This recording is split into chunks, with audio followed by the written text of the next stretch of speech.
Hello students, आज हम लोग कक्षा 11वीं में आगे देखेंगे। एस ब्लॉक वाले तत्व में देख रहे थे, तो आज हम लोग को देखना है लिथियम का मैग्नीशियम के साथ विकर्ण संबंध। तो एस ब्लॉक के जो तत्व हैं उसमें दो वर्ग को रखा गया है। प्रथम वर्ग क्षार धातुओं का है और जो द्वितीय वर्ग है उसमें है क्षारीय मृदा धातु। तो जो प्रथम वर्ग है उनको बोला जाता है फर्स्ट ए ग्रुप और द्वितीय वर्ग को बोला जाता है सेकेंड ए ग्रुप। तो जो फर्स्ट ए ग्रुप है इसमें अगर हम लोग देखेंगे आवर्त के आधार पे, तो जो आवर्त सारणी है उसमें आवर्त में द्वितीय आवर्त के जितने भी तत्व हैं वे तृतीय आवर्त के तत्वों में अगले समूह के तत्व के साथ भौतिक और रासायनिक गुणों में समानता प्रदर्शित करते हैं। उसी को कहा जाता है विकर्ण संबंध। तो आवर्त सारणी का ये द्वितीय आवर्त है, ये सेकंड आवर्त, उसके बाद नीचे आता है थर्ड आवर्त।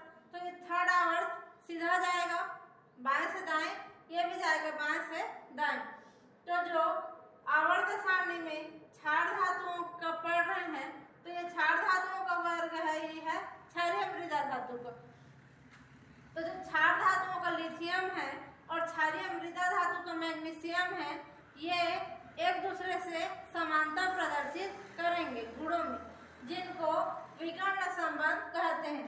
विकर्ण माने कि जो क्रॉस वाला, इस प्रकार से तिर्यक गुणा जिसको बोला जाता है, तिर्यक रूप से उपस्थित तत्व आपस में समानता प्रदर्शित करते हैं, जिनको विकर्ण संबंध कहेंगे। और ये विकर्ण के समान चिन्ह के रूप में इनको मिलाया जाता है, इसलिए इसको बोलते हैं विकर्ण संबंध।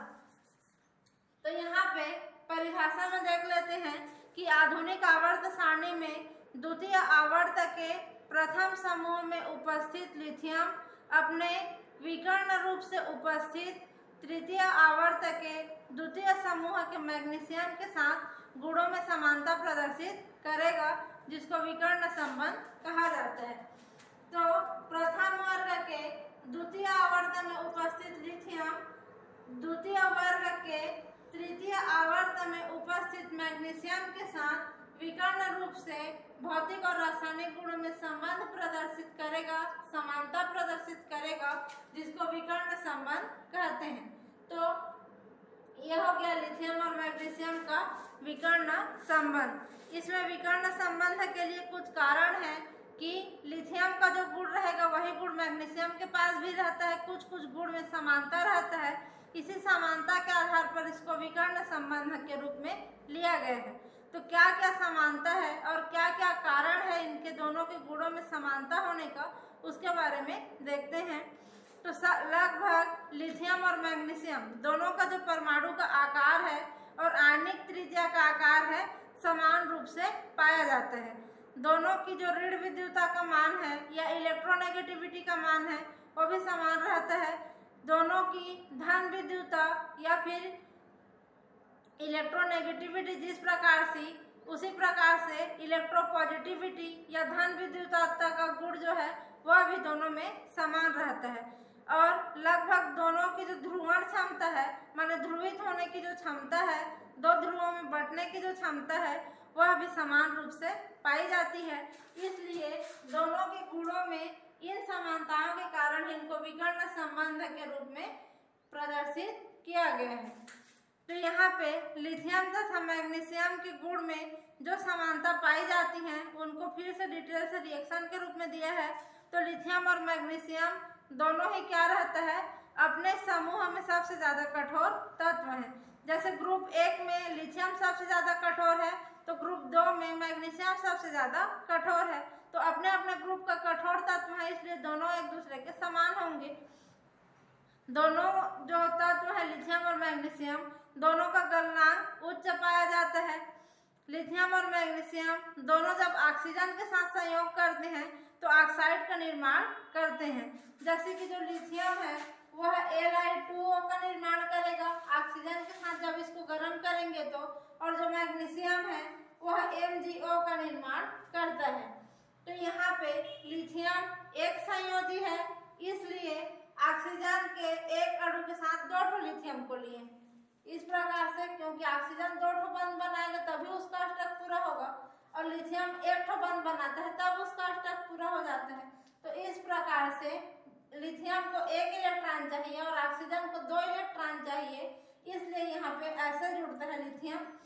और जो मैग्नीशियम है ये 2 इलेक्ट्रॉन दान करता है और ऑक्सीजन 2 इलेक्ट्रॉन ग्रहण करता है।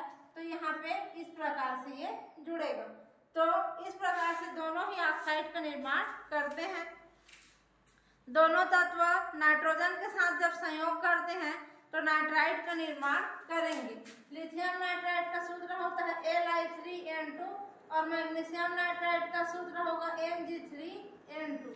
इस प्रकार से जब नाइट्रोजन के साथ इनको रिएक्शन कराते हैं तो ये नाइट्राइड का निर्माण भी करते हैं।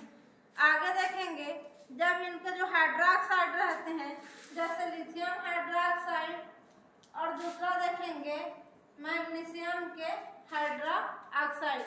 तो लिथियम हाइड्रोक्साइड और मैग्नीशियम हाइड्रोक्साइड को जब गर्म करेंगे दोनों को तो इसका भी ऑक्साइड बनेगा Li2O और इससे भी ऑक्साइड का निर्माण होता है और दोनों में से ही जल का अणु बाहर निकलेगा इस रूप में।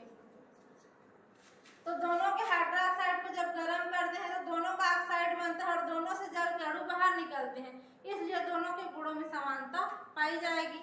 उसके बाद आगे देखते हैं कि लिथियम और मैग्नीशियम का जो नाइट्रेट रहता है NO3 के साथ जब ये यौगिक बनाते हैं तो उनको गर्म करेंगे तो ये गर्म होकर के क्या करेंगे, फिर से धातु के ऑक्साइड का निर्माण करेंगे और वहां से क्या निकालेगा, जो NO3 रहता है ये चेंज हो जाएगा NO2 प्लस O2 के रूप में और उसके साथ साथ ऑक्साइड का निर्माण यहाँ से होगा।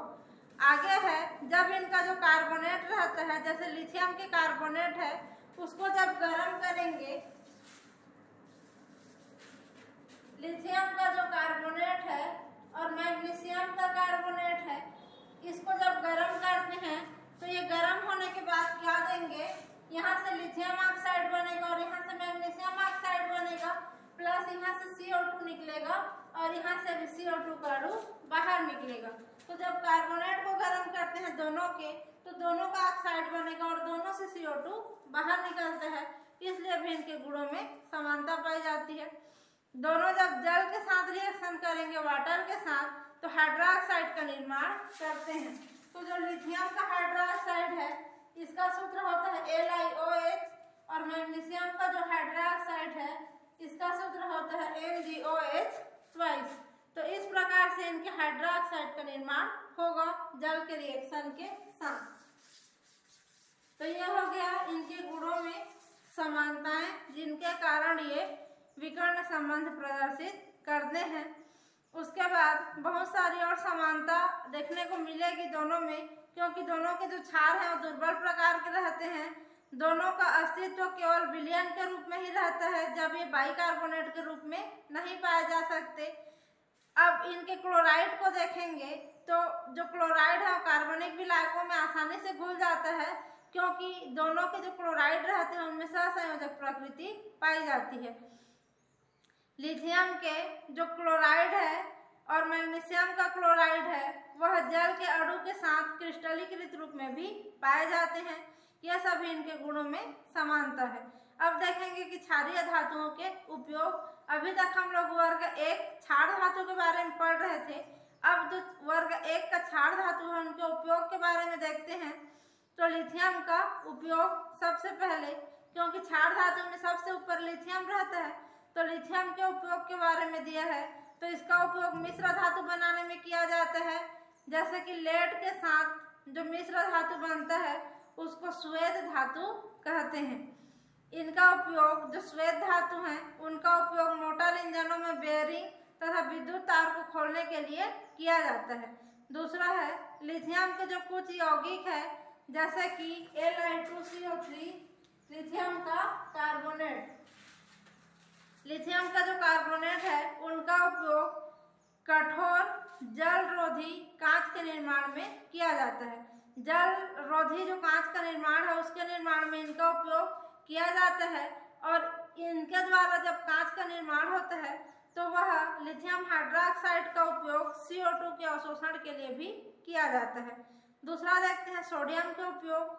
तो जो सोडियम का उपयोग है तो सोडियम एवं लेड, सोडियम और लेड के मिश्र धातु का उपयोग टेट्रा एथिलेट या फिर तेल बनाने में करते हैं, जिसका उपयोग पेट्रोल में मिला करके पेट्रोल को विस्फोट होने से बचाने के लिए अब स्फोट रोधी के रूप में उसका उपयोग किया जाता है।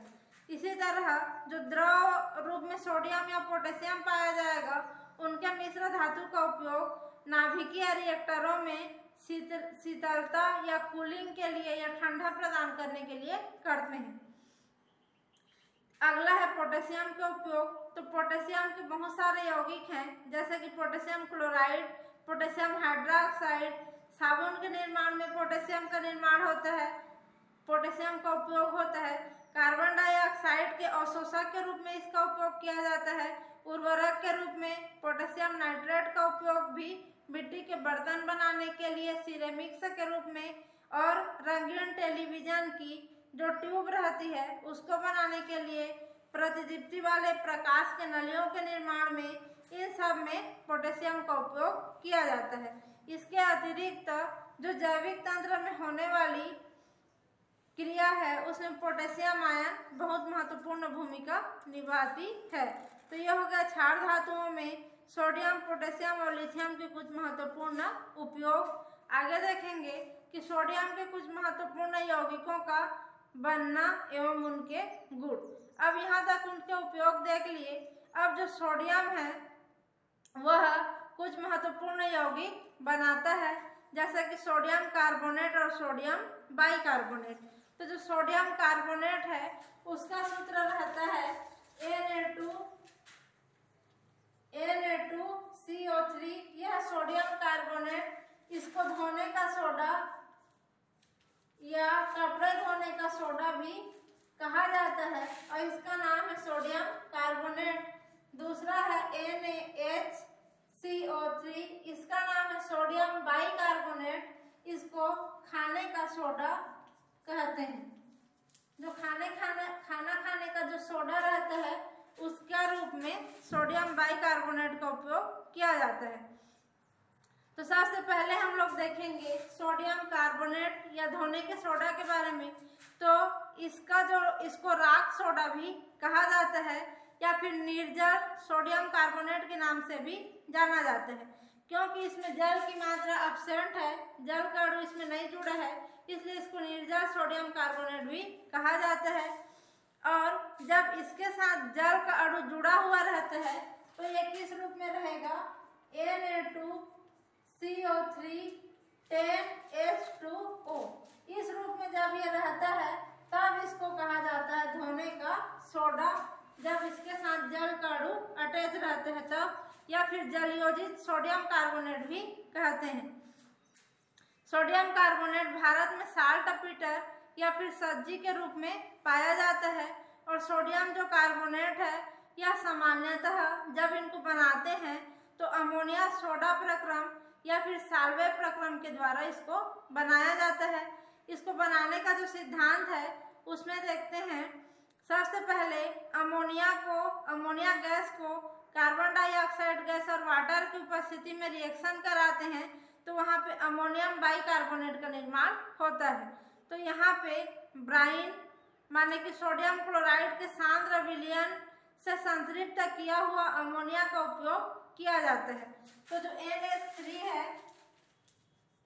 प्लस CO2 प्लस H2O, इतने का जब रिएक्शन कराते हैं तो यहाँ से अमोनियम NH4HCO3 का निर्माण होगा। इसका नाम है अमोनियम बाइकार्बोनेट। इन सब के मिलने से अब इस अमोनियम बाइकार्बोनेट को जब NaCl के साथ रिएक्शन कराते हैं तो यहाँ से सोडियम बाइकार्बोनेट प्राप्त होगा। इसको जब NaCl के साथ रिएक्शन कराएंगे तो यहाँ से सोडियम बाइकार्बोनेट Na2CO3 बनेगा, यहाँ से इसके दो अणु के साथ, और यहाँ से बन जाता है NH4Cl का निर्माण हो जाएगा। तो इस प्रकार से इस सिद्धांत के द्वारा सोडियम कार्बोनेट या फिर धावक सोडा का निर्माण किया जाता है। अब यह हो गया। इसमें अगर बनाने की जो विधि दिया हुआ है इसमें सबसे पहली विधि है, ये जो सामान्य सिद्धांत है उसको बनाने का, इसकी विधि देखते हैं। तो पहली विधि है साल्वे विधि। तो साल्वे विधि में बहुत सारे छोटे छोटे जो उपकरण रहता है साल्वे प्रक्रम का, वो एक बहुत बड़ा मशीन के समान प्रक्रम रहेगा। उसमें छोटे छोटे टैंक का उपयोग या छोटे छोटे पार्ट में कई सारे उपकरणों का उपयोग किया जाता है। उन सब के बारे में डिटेल से यहाँ पे पढ़ेंगे। तो सबसे पहले उसमें रहता है संतृप्तिकरण टैंक। तो एक ऐसा टैंक रहेगा जिसको बोलेंगे संतृप्तिकरण टैंक। तो उस टैंक में जो NaCl का विलयन है, माने कि जो ये NaCl का विलयन है, ब्राइन है, NaCl का जो विलयन रहता है उसी को ब्राइन बोला जाता है। इसके साथ अमोनिया को संतृप्त किया जाता है। तो इसके साथ इस अमोनिया को पहले क्या करेंगे, संतृप्त करेंगे। इसलिए इस टैंक को संतृप्तिकरण टैंक कहा जाता है, जिसके कारण NaCl विलयन वहां पे डाला जाता है और डालने के बाद तली की ओर से, माने कि नीचे की ओर से जो अमोनिया गैस वहां से प्रवाहित होती है और अमोनीकृत ब्राइन का निर्माण होता है। तो जब इसके साथ, इसको ब्राइन बोलते हैं, इसमें अमोनिया को संपर्क में इसके लाएंगे तो इसका और इसके निर्माण से अमोनीकृत ब्राइन का निर्माण यहाँ पे होगा संतृप्तिकरण टैंक में। उसके बाद जो अमोनीकृत ब्राइन है इस टैंक के नीचे में एकत्रित होता रहता है और एकत्रित होने के बाद वहाँ के विलयन में जो भी अशुद्धि रहती है और कैल्शियम या मैग्नीशियम के लवण रहते हैं वहाँ पे हाइड्रोक्साइड के रूप में अवक्षेपित हो जाते हैं और अमोनियम हाइड्रोक्साइड के रूप में वहाँ पे अवक्षेपित हो जाएंगे। तो ये हो गया पहला संतृप्तिकरण टैंक, जिसमें NaCl को अमोनिया की उपस्थिति में संतृप्त करके अमोनिया में ब्राइन का निर्माण किया जाता है। दूसरा है छन्नक या फिर फिल्टर। तो इसमें जो फिल्टर है वह कैल्शियम और मैग्नीशियम के जो हाइड्रोक्साइड बने हुए हैं टैंक के नीचे में, उन हाइड्रोक्साइडों को छानता है और छान करके उनका जो पीपीटी है या अवक्षेप है उसको अलग करने का काम करेगा फिल्टर। अब तीसरा आता है शीतलक या फिर कूलर। कूलर क्या करेगा, अब जो छना हुआ है वो गर्म है, उसको जब कूलर में से या संघनित्र में से गुजारेंगे तो उसको वहाँ ठंडा करने का काम करेगा। और ठंडा करने के बाद यहाँ पे ब्राइन में अमोनिया घोलने पे बहुत ज़्यादा ऊष्मा का उत्पादन होता है।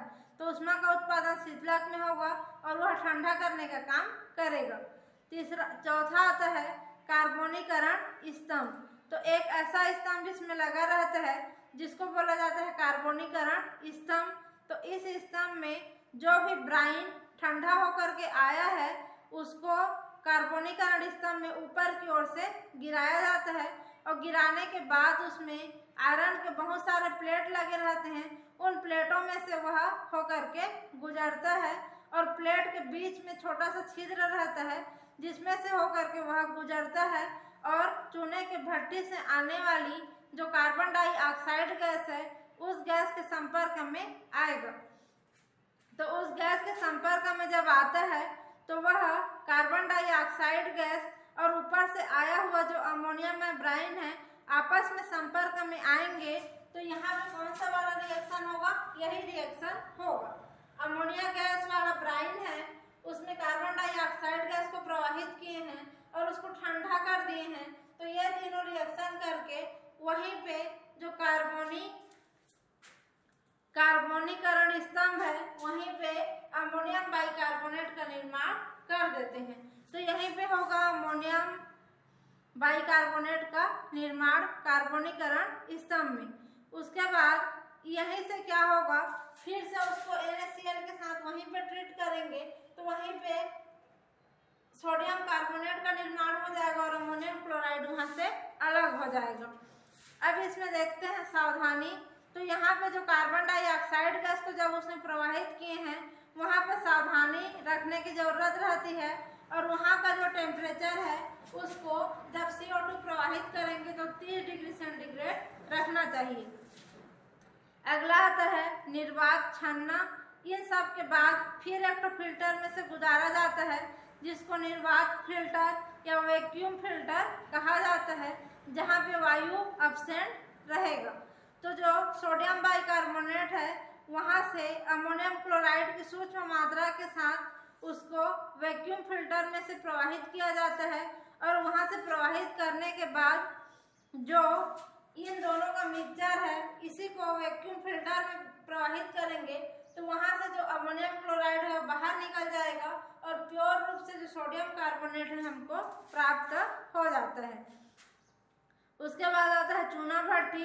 तो चूना भट्ठी में वहाँ पे क्या किया जाता है, चूना भट्ठी का उपयोग कैल्शियम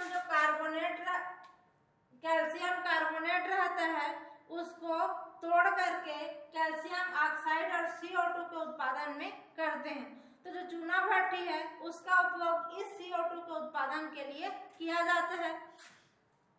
उसके बाद आता है अमोनिया पुनः प्राप्ति स्तंभ। तो जो अमोनिया पुनः प्राप्ति स्तंभ रहेगा उसमें क्या करेंगे, अमोनियम क्लोराइड और अमोनियम बाइकार्बोनेट के सूक्ष्म मात्रा वाले को फिर से वहां से प्रवाहित करते हैं और प्रवाहित करने के बाद जो मिल्क ऑफ लाइम या चूने का जो दूध रहता है माने कि कैल्शियम ऑक्साइड रहता है उसको वहां पे मिलाते हैं और मिलाने के बाद फिर से वहां पे एक बार ट्रीट किया जाता है जिसके कारण वहां पे सोडियम बाइकार्बोनेट को जला करके सोडियम कार्बोनेट फिर से प्राप्त करते हैं। तो ये लास्ट प्रोसेस रहता है जिसमें फिर से चूने के पानी के साथ उसको रिएक्शन कराया जाता है और वहां से क्या करते हैं, सोडियम बाइकार्बोनेट को जला करके सोडियम कार्बोनेट प्राप्त किया जाता है। यह हो गया इसको बनाने की साल्वे विधि। इसके बाद दिया हुआ है इसका गुण।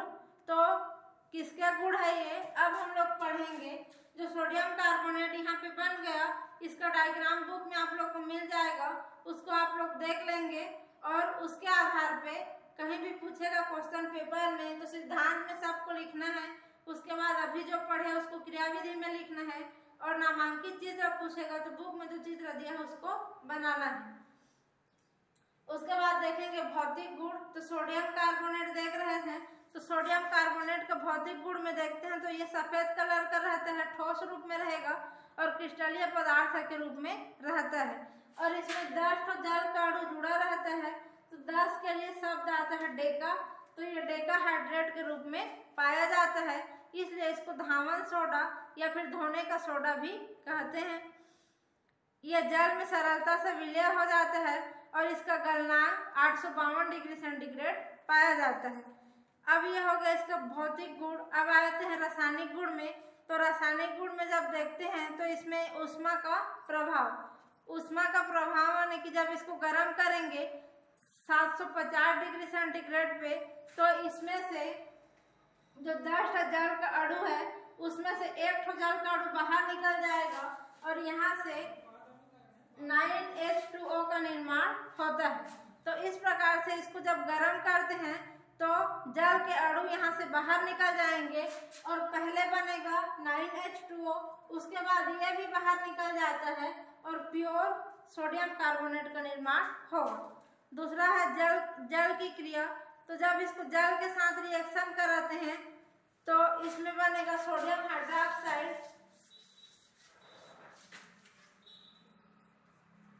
जो सोडियम कार्बोनेट है इसको जब जल के साथ रिएक्शन कराएंगे तो यहाँ से बनता है सोडियम हाइड्रोक्साइड NaOH + H2CO3 का निर्माण होगा।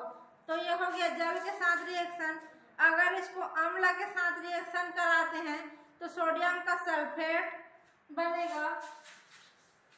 जब इसको एसिड के साथ रिएक्शन कराएंगे अम्ल के साथ तो इसका सल्फेट बन जाता है Na2SO4 प्लस बनेगा H2O प्लस बनता है CO2।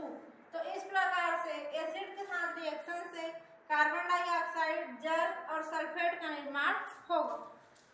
उसके बाद आता है कार्बन डाइऑक्साइड के साथ रिएक्शन। तो सोडियम जो कार्बोनेट है इसको जब CO2 के साथ रिएक्शन कराएंगे तो यहाँ से क्या बन जाएगा, CO2 के साथ रिएक्शन होता है, साथ में जल का अणु भी रहता है तो यहाँ से बन जाएगा Na2HCO3। तो इस प्रकार से इसमें NaCO3 माने कि सोडियम कार्बोनेट से सोडियम बाइकार्बोनेट का निर्माण होगा।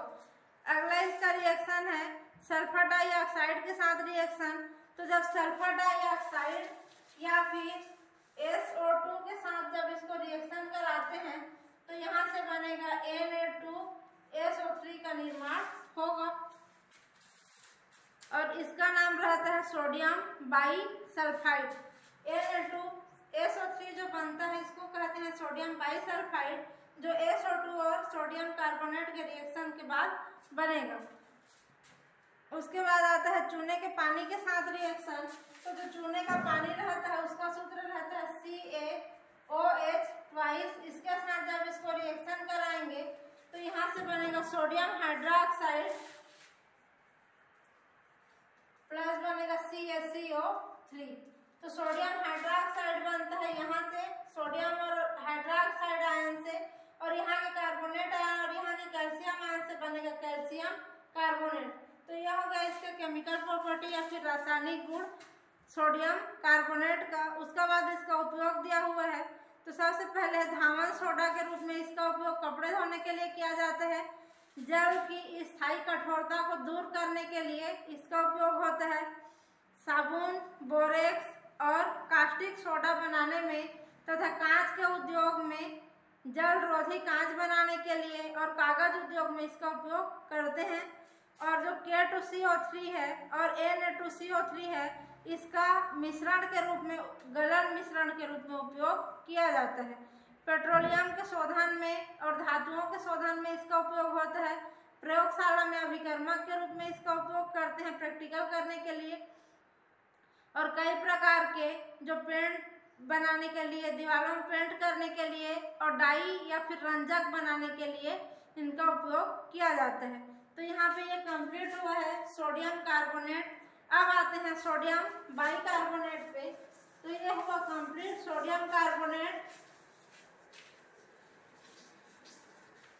अब देखेंगे सोडियम बाइकार्बोनेट के बारे में। तो जो सोडियम बाइकार्बोनेट का सूत्र होता है NaCO3। इसको बेकिंग सोडा भी कहा जाता है या फिर सामान्य भाषा में खाने का सोडा भी कहते हैं। इसको बनाने के लिए साल्वे प्रक्रम में सोडियम कार्बोनेट के निर्माण में माध्यमिक यौगिक के रूप में सोडियम बाइकार्बोनेट का उपयोग होता है। जो सोडियम कार्बोनेट का निर्माण अभी देखे हैं साल्वे अमोनिया विधि में, उसी में माध्यमिक यौगिक के रूप में इसका निर्माण होगा। जैसे कि Na2CO3 था, इसके साथ जब CO2 को रिएक्शन कराए थे उसके बाद H2O को भी रिएक्शन कराए थे। तो इन सभी के रिएक्शन के बाद सोडियम बाइकार्बोनेट का निर्माण साल्वे अमोनिया प्रक्रम में ही माध्यमिक यौगिक के रूप में होता है। तो यही है उसको बनाने की विधि। उसके बाद इसमें दिया हुआ है इसका भौतिक गुण। तो ये एक सफेद कलर का क्रिस्टलीय ठोस यौगिक है और जल में अल्प मात्रा में विलय होगा। इसकी केमिकल प्रॉपर्टी में दिया है कि इसको जब लगभग 373 केल्विन टेम्परेचर पे गर्म करते हैं तो यहाँ से कार्बन डाइऑक्साइड गैस मुक्त होगी और सोडियम कार्बोनेट का निर्माण होता है। तो इसके जब दो अणु को 373 केल्विन टेम्परेचर पे गर्म करते हैं तो यहाँ से Na2CO3 माने कि सोडियम कार्बोनेट का निर्माण होगा और यहाँ से सोडियम कार्बोनेट का निर्माण होता है। उसके बाद कार्बन डाइऑक्साइड गैस बाहर निकलेगी और H2O का भी निर्माण होगा। माने कि इन सब से ये बना हुआ है। जब इसको गर्म करेंगे तो फिर से जस्ट अपोजिट क्रिया हो जाएगी और ये टूट करके फिर से इन तीनों का निर्माण कर देगा। तो ये है इसका एक केमिकल प्रॉपर्टी जिसको ऊष्मा का प्रभाव भी बोल सकते हैं। दूसरा है जल के साथ रिएक्शन। तो जब इनको जल के साथ रिएक्शन कराया जाता है सोडियम बाइकार्बोनेट को, तो यहाँ से बनेगा सोडियम हाइड्रोक्साइड NaOH प्लस बनता है H2CO3। तो इस प्रकार से यहाँ से सोडियम बाइकार्बोनेट का जल के साथ रिएक्शन कराते हैं तो सोडियम हाइड्रोक्साइड बनता है जो स्ट्रॉन्ग प्रकार का बेस है, क्षार है, और बनेगा H3CO3 कार्बोनिक अम्ल, जो एक दुर्बल प्रकार का अम्ल है। तो एक प्रबल क्षार और एक दुर्बल अम्ल का निर्माण होता है। इसका उपयोग देखते हैं तो अग्निशामक में कार्बन डाइऑक्साइड के स्रोत के रूप में इसका उपयोग किया जाता है। माने कि कार्बन डाइऑक्साइड उत्पन्न करने के लिए इसका उपयोग अग्निशामक यंत्रों में करते हैं। तो यहाँ पे अग्निशामक यंत्र माने आग बुझाने वाला जो आग बुझाने का जो सिलेंडर रहता है उसमें सोडियम बाइकार्बोनेट का उपयोग करते हैं। तो इसमें का जो कार्बोनेट है यह टूट करके अभी देखे हैं कार्बन डाइऑक्साइड जल और इसका निर्माण करेगा। तो ये जब टूट करके CO2 बनाता है तो इसी CO2 गैस का उपयोग आग बुझाने के लिए किया जाता है। त्वचा में होने वाले संक्रमण के लिए मंद प्रतिरोधी के रूप में इसका उपयोग किया जाता है। एंटीसेप्टिक के रूप में, बेकिंग पाउडर बनाने के लिए एक अवयव के रूप में इसका उपयोग करते हैं। और अमाशय या फिर स्टमक या पेट में होने वाली अम्लता या एसिडिटी को दूर करने के लिए, पाचक चूर्ण बनाने के लिए इसका उपयोग डॉक्टरी इलाज में या चिकित्सा में किया जाता है। ये हो गया कंप्लीट यहाँ पे सोडियम बाइकार्बोनेट। इसके बाद दिया हुआ है सोडियम हाइड्रोक्साइड के बारे में, तो उसको अगली क्लास में पढ़ेंगे। अभी के लिए बस यहीं तक।